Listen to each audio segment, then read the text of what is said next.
Welcome back, guys. I am so excited to be back with another episode.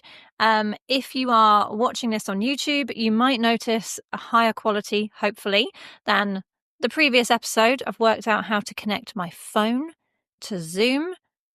I feel like a space astronaut right now. I feel like I've teched this up. Also, if you're on YouTube, you'll be able to see my incredible Easter mini egg themed nails.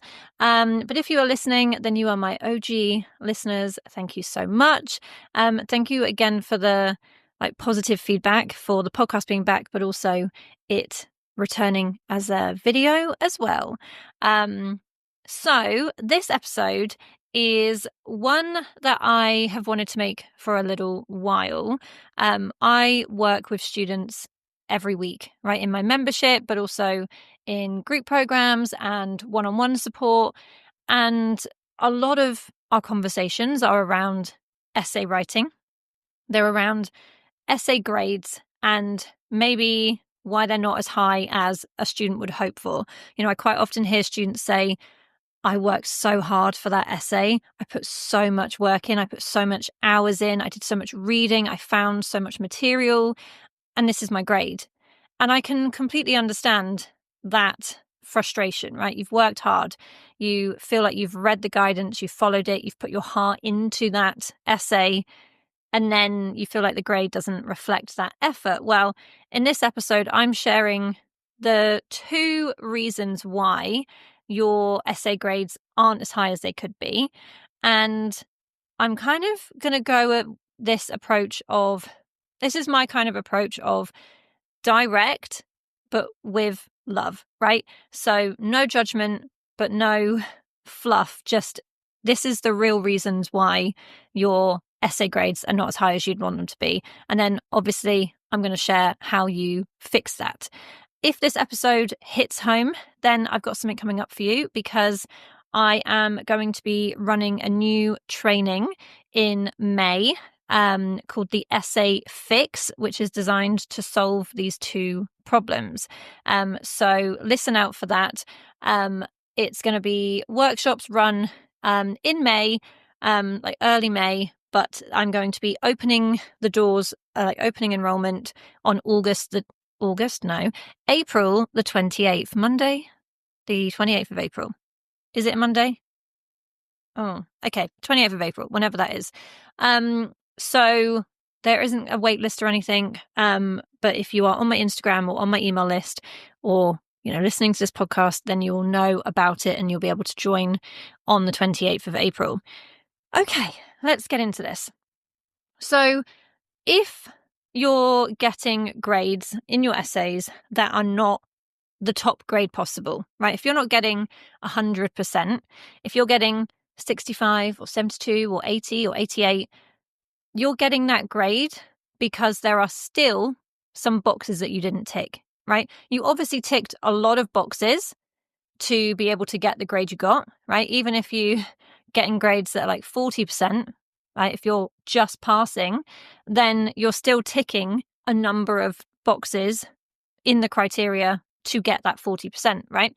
So if there is any unmet marks, then that means that you have not been able to tick, you haven't met those criteria, right? So the person reading your essay, your tutor, lecturer, they have not been able to tick the boxes to give you higher marks. So any grade lower than the top possible mark means that something could have been improved, and not necessarily in this be perfect way. But the good thing here, if we can see it as a good thing, which isn't always possible, is that means that there is a skill or multiple skills that you can learn or improve to increase that mark. This isn't about intelligence. This isn't about effort. This isn't about potential. It's about specific learnable study skills. And I say that because lots of you, like me included, lots of students work really flipping hard. Maybe not all the time. Maybe there are times where you feel like you have been just kind of not been able to give it the time and attention, but you're working really hard. So it's not about effort. It's not about intelligence. I will say that all the time. It's not about that. It's about, have you been able to master the skills to do the task that they want. So these two problems that I'm going to describe are, I think, the only two things standing between a student and the best mark that they could get for that assignment, right? Other things might kind of come under that, but these are the two main umbrellas. So the first problem is that you don't really understand the question. Now, you might read the question, read the guidance, and think that you understand it. So you move forward with planning. But if you don't have 100% confidence on exactly what you need to do, the micro tasks, if you don't understand every single word of that guidance and how it impacts the question, if you're kind of like, oh yeah, I think they want me to talk about this, this, and this. If you're still not quite sure, chances are you've not really understood the absolute root of that question. If you kind of, you might be spending hours collecting material, finding references, finding evidence, but if you can't then get to a point of understanding, okay, what are the core arguments that I'm going to write about to answer that question, this might be where you're getting stuck, because an essay is not an intro and a conclusion and then in the middle a load of relevant-ish points put together, right? It's more structured than that. It's a series of kind of partial arguments that in their totality answer the question. And a common thing I see is students writing in the introduction, like, this essay will, and then they restate the question, and then it doesn't really do it, right? That question, those keywords in the question don't really get mentioned again, whereas they need to be mentioned all the time. So, little check here. Have you ever got feedback like, this section's not really relevant, or you included information that wasn't needed, or you introduced the theory but you didn't say why it was relevant to the question? You misunderstood the focus of the assignment. This point was interesting, but it's not really within the scope of this essay. If you've heard any of these, that's a sign that you didn't fully understand the question, which means you couldn't have written the right answer, right? There's no way you could have ticked those boxes. Now, as I mentioned at the beginning, this is an episode that might feel quite direct. And again, it's always said with love here, that the feedback like this, saying like, you didn't really understand the question, or this doesn't quite fit with the question, is not a sign to blame your university or to blame the guidance. Like, oh, the question was really vague. Like, the question was asking me to do too much in the word count. Like, the question didn't make sense. Like, maybe, it's even something that you spoke about with peers, right? People on your course, and everyone struggled with the question. Everyone felt like they weren't sure what they were doing. Now, every so often there will be universities that mess up, right? There will be universities that write a question in a confusing way, or they actually miss something out in the question. But for the most part, even if they write the question, the guidance in a confusing way, that doesn't mean that the answer isn't figure outable, because you can find out what you need to do by learning how to decipher questions and guidance more accurately, and by actually asking the right questions to your tutor or lecturer to find out, okay, I'm thinking the question means this. Is that correct? I'm thinking my approach should be this. Is that correct? They can't always tell you the answer. But what I found is that when students are told no, they're told like, oh, I can't answer this question for you. That's actually because they've not asked a very good question in the first place. They've said like, oh, I don't understand the question, or I don't understand the guidance. Okay, like then your university's having to give you a lot there. Whereas if you go to them and say, this is my understanding of the question, what do you think? Or if you say, I understand that I need to do X, Y, and Z, but this bit here, I'm not sure. Does it mean this or does it mean that? Like, if you're asking a more specific question, then it shows that you've tried. It shows that you have some understanding, and then they're more likely to be able to say yes or no, right? So if you get this feedback that says you didn't quite answer the question, that's not a dead end, right? That's not a thing to just be like, oh, well, better luck next time, like, because what's going to change next time? Instead, that's a skills gap that you've recognized, and then it can be filled so that you do better next time. So I'm going to give you a bit of an example here. Let's say you have a question of critically evaluate the impact of digital media on political participation. Let me say that again. Critically evaluate the impact of social media on political participation. So we've got critical evaluation here. We've got impact of digital media, political participation. You might include loads of relevant ideas about digital media and how it can be used for political participation. But this doesn't truly answer the question, right? Because most of the marks here are about your critical evaluation of the impact of the media. So how digital media does or does not impact political participation. So if you have a skills gap in deciphering essay questions or the guidance, or if you struggle to understand the role that each word plays in the guidance, you might totally miss the point without realizing it. No matter how interesting that essay is that you write, you're going to lose marks. And this is not your fault because we're not taught how to do this. Tutors say over and over, read the guidance carefully. But there's no specific teaching on what does that actually mean to read the guidance carefully, right? There's not examples, there's not step by step that teaches you how to do this. This is in part why I exist, why this podcast exists, why my business exists, why I was asked to write a book about this, why I do all these trainings, because I offer that. I offer that actual step-by-step practical skill building that is kind of going to fill those skills gaps so you can get the grades you want. And so in my upcoming training, the Essay Fix, it's a series of 2 live workshops. There's multiple dates that you can come to. So you can either come to the first workshop and the second workshop on 2 evenings, or you can do it all on a weekend. It's also recorded so you can catch up and you get access to the recording forever. But the first workshop of the Essay Fix is I'm going to teach you how to break down any essay question, decipher any essay guidance so that your answer practically writes itself, because you have such a clear understanding of not just the overarching task that you have to do, but of like the kind of individual steps that you need to take. And so in that way, your understanding is so clear that the essay practically writes itself.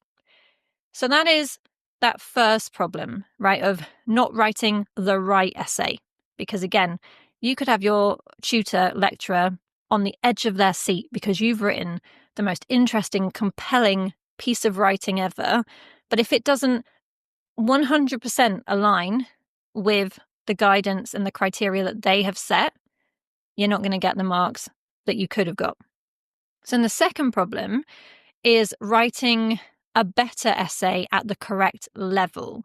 So what I mean by that is there are different levels of learning and thinking, and I share about this in a previous episode, which I will link in the episode description, so you can go check that one out. But you can Google something called Bloom's taxonomy, BLOOM, Bloom's taxonomy, and it talks about like a pyramid of the different levels of learning. And we start at the bottom of the pyramid with easier, and it goes up and it gets harder as you go up. So the idea of this is that your knowledge on a topic can be demonstrated at different levels. And it's easier at the bottom. That's where you're describing an idea or you're explaining an idea. And then it gets harder as you go up the pyramid, where you have to analyze the idea and evaluate it.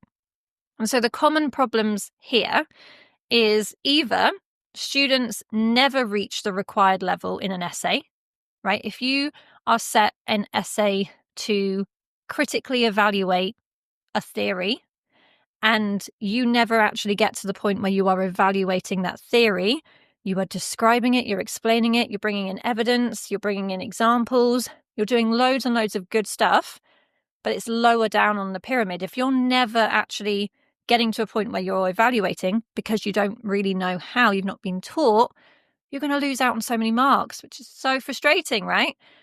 Or what is maybe more common is that students do reach the right level, but they don't spend enough word count at that level. So I see this all the time I proofread quite a lot of essays for students, and I see this where they have spent way too much of their word count on kind of describing theory, explaining theory. And that word count, if you've got a 2,000 word essay and you spend 1,500 words describing and explaining relevant theory, but actually you've been tasked with critical evaluation, you've only got 500 words to try and gain all of the marks available for critical evaluation, which is just not really possible. So again, if you can see every essay as like a kind of tick box, right? There might be 100 like checkpoints that a tutor has to mark against. And if you're not reaching the right level, you're not spending enough word count, there's just whole sections of those tick boxes that you just can't access. So this is where we want to learn how to write at the right level. So if you've got feedback like this, then this may apply to you. So you might have been told before that you're being too descriptive, that you've explained something well, but you've not analysed it, that you started to answer the question, but you need to go further. You need to go deeper in your discussion. Maybe you get feedback that says that you missed opportunities to explore this, and this, or you introduced X, but you didn't explain its relevance to the question. That kind of feedback, this is frustrating to hear for sure, but it's also a sign that you know the thing that you need to work on, that you didn't write at the correct level. You probably understood all of the content, but your writing stopped too soon. That is not a failure. It is a skills gap, and it's one that you can fix. So that is what I teach in the second workshop of the essay fix, and that is how to write a better essay at the correct level. So you're going to learn about critical thinking and critical evaluation, because I didn't know what it was. I got to uni and was like, I'm sorry, what are you talking about? I have no idea. And it is probably one of the most common problems I hear from students, that they're constantly told to be critical, but they don't really know what that means. Because when we think of critical, we're just like, so I need to say some bad things about it, but we don't really know what that means. So I break down with examples, with step by step, with exercises, that it's a workshop. So you're going to go do the work. I'm going to give you time to, after I've shown you the work, taught you step by step, have a little go, come back, and then we'll look at answers together. There's nothing awkward. You're not going to have to work in groups. I'm not going to pick on you to answer questions, but this way the learning is more supported, so that when you then go in work on your next essays, you're going to be so much more confident because you've filled those skills gaps. So these two skills, understanding the question to write the right essay and then writing at the correct level to write a better essay, these are what separate okay essays from great ones. So if you're not getting top marks, it is not because you're not smart or you're not trying. It is literally that you've not demonstrated the correct knowledge and skills to the correct level, and you've not been taught how to do that. I wasn't taught how to do that. No one I know is taught how to do that properly. These are not signs that you're not capable. These are signs that you are ready to upgrade your skills. And when you do upgrade your skills, you are going to be able to write essays that tick more of the boxes so that those higher marks are yours. And so that's what I'm super excited about, focusing on the next few episodes of the podcast. We're going to be talking about this. I'm going to be sharing advice on my email list and over on Instagram about this. So if you're not following me there, please do.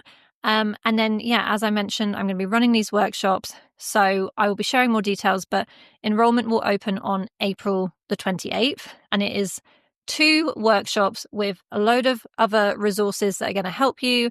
And you can either join us live. So you can either join us live for the first workshop on Wednesday, the 7th of May in the evening, UK time. And then Thursday, the 8th of May in the evening will be the second workshop. Or a few days later, I will run the same workshops again, 1 and 2, on Saturday, the 10th of May, midday till 2 p.m. and then 3 p.m. till 5 p.m. And obviously you can join live, or you can just catch up on the recordings. You'll have lifetime access to the recordings, so you can, rewatch whenever. And this is really to help you become that independent, more confident essay writer, to fix those problems. Because as I said, I truly believe that all problems with essay writing come under those two categories of writing the right essay and then writing a better essay. So I hope you found this helpful. I hope you've been able to maybe identify where you have these skills gaps and how you might start to improve them. And yeah, I'm super excited to dive in further in these workshops, but in further episodes as well. So thank you so much for listening, and I will catch you in the next episode.